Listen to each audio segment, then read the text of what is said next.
26 ಬುಧವಾರರಂದು ಮಹಾಶಿವರಾತ್ರಿಯ ಅಂಗವಾಗಿ ರಾಯಚೂರು ನಗರದ ಶ್ರೀ ನೀಲಗಿರಿ ಸಾಲಿಮಠದ ಕೈಲಾಸ ಮಹಾದ್ವಾರದಲ್ಲಿ ದೀಪೋತ್ಸವ ಕಾರ್ಯಕ್ರಮವನ್ನು ಹಮ್ಮಿಕೊಳ್ಳಲಾಗಿದೆ. ಇನ್ನು ಪೂಜಾ ಕಾರ್ಯಕ್ರಮ ಶ್ರೀ ಸೂಗ್ರಯ್ಯ ಮಹಾಸ್ವಾಮಿಗಳ ದಿವ್ಯ ಸಾನ್ನಿಧ್ಯದಲ್ಲಿ ಮಹಾಪೂಜೆ ಸಾಯಂಕಾಲ 6:12ಕ್ಕೆ ನಡೆಯಲಿದ್ದು, ದೀಪೋತ್ಸವ ಮತ್ತು ಶಿವನಾಮ ಸ್ಮರಣೆಯನ್ನು ಹಮ್ಮಿಕೊಳ್ಳಲಾಗಿದ್ದು, ಈ ಒಂದು ಕಾರ್ಯಕ್ರಮಕ್ಕೆ ಸಕಲ ಭಕ್ತಾದಿಗಳು ಆಗಮಿಸಿ ಶ್ರೀಮಠದ ಕೃಪೆಗೆ ಪಾತ್ರರಾಗಬೇಕು. ಈ ಒಂದು ವಿಶೇಷ ದೀಪೋತ್ಸವ ಕಾರ್ಯಕ್ರಮಕ್ಕೆ ನೀಲಗಿರಿ ಮಠ ಹಾಗೂ ಮಠದ ಪ್ರಚಾರ ಸೇವಾ ಸಮಿತಿ ಆಹ್ವಾನಿಸುತ್ತದೆ.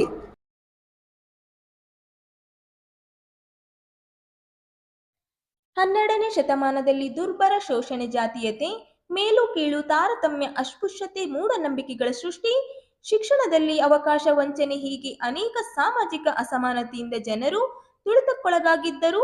ಇವುಗಳೆಲ್ಲವುಗಳಿಂದ ಮಹಿಳೆಯರು, ವೃತ್ತಿನಿರತ ಶ್ರಮಜೀವಿಗಳು, ಬಡವರು, ದಲಿತರು ನಿರಾಶೆ, ಹತಾಶಗೊಂಡು ಅಸಹನೀಯ ಬದುಕಿಗೆ ತುತ್ತಾಗಿದ್ದರು.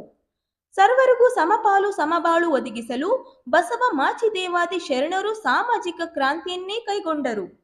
ಶರಣರ ಅಗ್ರಗಣ್ಯ ಬಳಗದಲ್ಲಿ ಮಡಿವಾಳ ಮಾಚಿದೇವ ಅತ್ಯಂತ ಪ್ರಕಾಶಮಾನವಾಗಿ ಕಂಡು ಬರುವವರು ಎಂದು ಮಾಜಿ ಶಾಸಕ ರಾಜ ವೆಂಕಟಪ್ಪ ನಾಯಕ ಹೇಳಿದರು. ಮಾನ್ವಿ ತಾಲೂಕು ಮಡಿವಾಳ ಮಾಚಿದೇವ ಸಂಘ ವತಿಯಿಂದ ಏರ್ಪಡಿಸಿದ ಮಡಿವಾಳ ಮಾಚಿದೇವರ ಮೂರ್ತಿ ಅನಾವರಣ ಮತ್ತು ಜಯಂತಿ ಕಾರ್ಯಕ್ರಮದಲ್ಲಿ ಭಾಗವಹಿಸಿ ಮಾತನಾಡಿದರು. ಸಮಾಜಕ್ಕೆ ಮಡಿವಾಳ ಮಾಚಿದೇವರ ಕೊಡುಗೆ ಅಪಾರ. ನೇರ ನುಡಿಗಳ ಮೂಲಕ ಸಮಾಜವನ್ನು ತಿದ್ದಲು ಪ್ರಯತ್ನಿಸಿದ್ದಾರೆ. ಸರ್ವರು ಅವರ ಆದರ್ಶಗಳನ್ನು ಜೀವನದಲ್ಲಿ ಅಳವಡಿಸಿಕೊಳ್ಳಬೇಕು. ಮಡಿವಾಳ ಸಮುದಾಯದವರು ಸಂಘಟನೆಯಾಗುವ ಜೊತೆಗೆ ಶಿಕ್ಷಣ ಪಡೆದು ಸಾಮಾಜಿಕವಾಗಿ, ರಾಜಕೀಯವಾಗಿ, ಆರ್ಥಿಕವಾಗಿ ಸಬಲರಾಗಿ ಸಂವಿಧಾನದ ಹಕ್ಕು ಮತ್ತು ಕರ್ತವ್ಯಗಳನ್ನು ಅರಿಯಬೇಕು ಎಂದು ರಾಜ ವೆಂಕಟಪ್ಪ ನಾಯಕ ಸಲಹೆ ನೀಡಿದರು.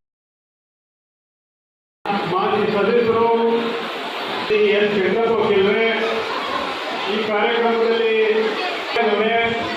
ನಿಮ್ಮತ್ತ ಹಿರಿಯರಾಗಿರ್ತಕ್ಕಂಥ ಜಗಮಠ ಇಕ್ಲಾಸ್ಪುರ ಅವರೇ, ನಮ್ಮ ತಾಲೂಕಾ ಜೆಡಿಎಸ್ ಪಕ್ಷದ ಅಧ್ಯಕ್ಷ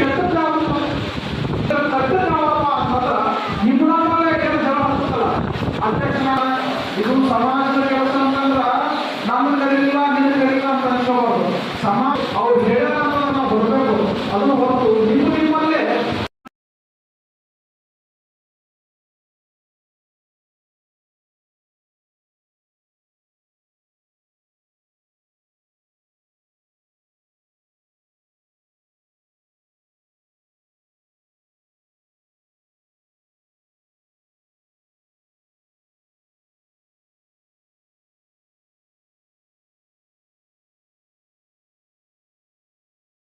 ಬಹಳ ಹೆಮ್ಮೆ ಪಡ್ತಕ್ಕಂಥ, ಸಂತೋಷ ಪಡ್ತಕ್ಕಂಥ ವಿಚಾರ. ಒಂದು ಸಮಾಜ ಮನಸ್ಸು ಮಾಡಿದ್ರೆ ಏನಾದರೂ ಸಾಧಿಸಬಹುದು ಅಂತೇಳಿ ಇವತ್ತು ಮಡಿವಾಳ ಮಾಚಿದೇವರ ಸಮಾಜ ಇವತ್ತು ಮಾನ್ವಿ ತಾಲೂಕಿಗೆ ತೋರಿಸಿಕೊಡ್ತಕ್ಕಂಥ ಕೆಲಸ ಇವತ್ತು ನೀವು ಮಾಡಿದ್ದೀರಿ ಎಂಬ ಮಾತುಗಳನ್ನ ಬಹಳ ಹೆಮ್ಮೆಯಿಂದ ಸಂತೋಷಿಸಿ ಹೇಳಲಿಕ್ಕೆ ಇಷ್ಟಪಡ್ತೀನಿ. ಇವತ್ತು ಮಡಿವಾಳ ಮಾಚಿದೇವರ ಮೂರ್ತಿಯನ್ನ ಮಾನ್ವಿ ಪಟ್ಟಣದಲ್ಲಿ ಇವತ್ತು ಅನಾವರಣಗೊಳಿಸುವ ಮೂಲಕ ಅಲ್ಲಿಂದ ಮೆರವಣಿಗೆ ಮುಖಾಂತರ ಬಂದು ಇವತ್ತು ಜಯಂತಿ ಕಾರ್ಯಕ್ರಮವನ್ನ ಆಚರಣೆ ಮಾಡ್ತಕ್ಕಂಥ ಕೆಲಸ ಒಂದು ಮಾಡ್ತಾ ಇದ್ದೀರಿ. ಇವತ್ತು ಮಡಿವಾಳ ಮಾಚಿದೇವರ ಅವರ ಚರಣಗಳ ಬಗ್ಗೆ ಹೇಳೋದಂದ್ರೆ 12ನೇ ಶತಮಾನದಲ್ಲಿ ಬಸವಣ್ಣನವರ ಅನುಯಾಯಿಗಳು, ಬಸವಣ್ಣನವರ ಸ್ಥಾಪನೆಗಳ ಅವರ ಏನಂದ್ರೆ ಬಟ್ಟೆಗಳನ್ನು ತೊಳೆಯುವಂಥ ಕೆಲಸ ಅಂದಿನ ನಿರ್ಮಾಣಗಳಲ್ಲಿ ಮಡಿವಾಳ ಮಾಚಿದೇವರು ಮಾಡ್ತಾ ಇರ್ತಕ್ಕಂಥದ್ದು ತಮಗೆಲ್ಲರೂ ಗೊತ್ತಿರ್ತಕ್ಕಂಥ ವಿಚಾರ. ಅದರ ಜೊತೆಗೆ ಶರಣರ ಆಚಾರ ವಿಚಾರಗಳನ್ನು ಕತ್ತಿ ಐತಲ್ಲ.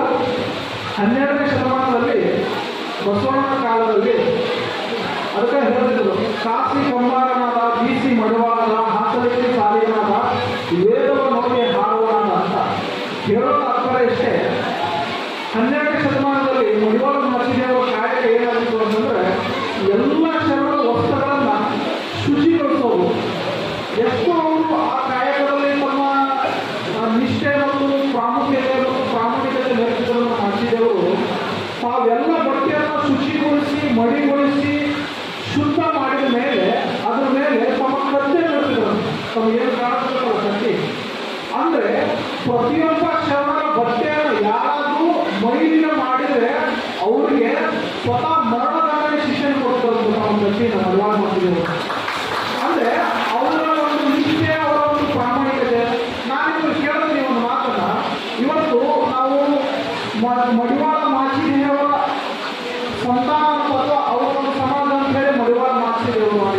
ಹಡಪದವಾಗಿ ಹಡಪದ ಅಪ್ಪಣ ಯಾಕೆ ವಿಶೇಷ ಅಂತಂದ್ರೆ ಇವತ್ತು ವಚನಗಳು ನಾವೆಲ್ಲರೂ ಕೂಡ ಓದ್ತಾ ಇದ್ದೀವಿ ಅಂತಂದ್ರೆ ಮಾಚಿದೇವರು ಇರ್ಲಿಲ್ಲ ಅಂತಂದ್ರೆ ನಾವು ವಚನಗಳನ್ನ ಓದಲಿಕ್ಕೆ ಸಾಧ್ಯ ಆಗ್ತಿರ್ಲಿಲ್ಲ.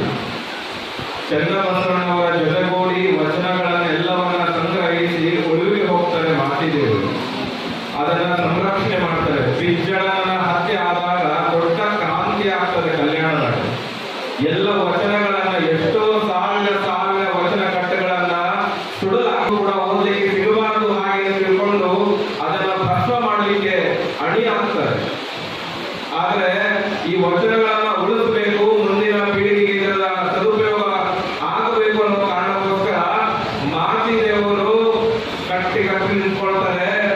ಚನ್ನಬಸವಣ್ಣವರು ಅವರು ಉರುವಿ ಕಡೆ ಆ ಎಲ್ಲ ಕಟ್ಟೆಗಳನ್ನ ತಗೊಂಡು ಹೋಗ್ತಾರೆ. ಇವತ್ತು ಏನಾದ್ರು ನಾವು ಓದಲಿಕ್ಕೆ ಕಾರಣ ಆಗ್ತಿತ್ತು ವಚನಗಳಂತಂದ್ರೆ ಮಾಚಿದೇವರ ಕೊಡುಗೆ ಬಹಳ ದೊಡ್ಡ ಕೊಡುಗೆ ಹಾಗೆ ಅಂತ ಹೇಳಿದ್ರೆ ಅದು ಬಹಳ ಸ್ಮರಣೀಯವಾದದ್ದು. ನಾವು ಇವತ್ತು ಶರಣರು ಜಯಂತಿದೆ.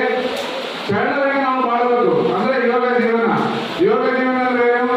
ಶಿಕ್ಷಣ, ಸಂಸ್ಕಾರ, ಸೇವೆ, ಸಂಘಟನೆ. ಇವು ನಾಲ್ಕು ನಾವು ಕೈಗೂಡಿಸಿದಾಗ ಮಾತ್ರ ನಾವು ಸಮಾಜದ ಮುಖ್ಯವಾಗಿ ಬರಲಿಕ್ಕೆ ಸಾಧ್ಯ ಇರುತ್ತೆ. ಇವತ್ತು ನಾನು ನಮ್ಮೆಲ್ಲ ಪಾಲಕರಿಗೆ, ನಮ್ಮೆಲ್ಲ ತಾಯಂದಿರಿಗೆ, ಅಣ್ಣರಿಗೆ ಏನ್ ಪ್ರಾರ್ಥಿಸ್ತೇವೆ, ನಮ್ದು ಯಾವುದೇ ಕಷ್ಟಗಳಿರಲಿ ನಮ್ಮ ಮಕ್ಕಳಿಗೆ ಮೌಲ್ಯವಾದ ಶಿಕ್ಷಣ ಇವತ್ತು ಕೊಡಲಿಕ್ಕೆ ನಾವು ಸತ ಪ್ರಯತ್ನ ಮಾಡಬಹುದು. ನಮ್ಮ ಯಾವುದೇ ಕಷ್ಟ ಕಾರ್ಪಣ್ಯ ಪಕ್ಕಕ್ಕಿಟ್ಟು ಮಕ್ಕಳಿಗೆ ಒಂದು ಉತ್ತಮ ಶಿಕ್ಷಣ. ಶಿಕ್ಷಣ ಅಂದ್ರೆ ಯಾವುದೋ ಕಾನ್ವೆಂಟ್ ಸ್ಕೂಲ್ ಹಾಕಿ ಅಲ್ಲೇ ಓದೋದು ಫಸ್ಟ್ ಕ್ಲಾಸ್ ಬರೋದಲ್ಲ. ಶಿಕ್ಷಣದ ಜೊತೆಗೆ ಒಳ್ಳೆಯ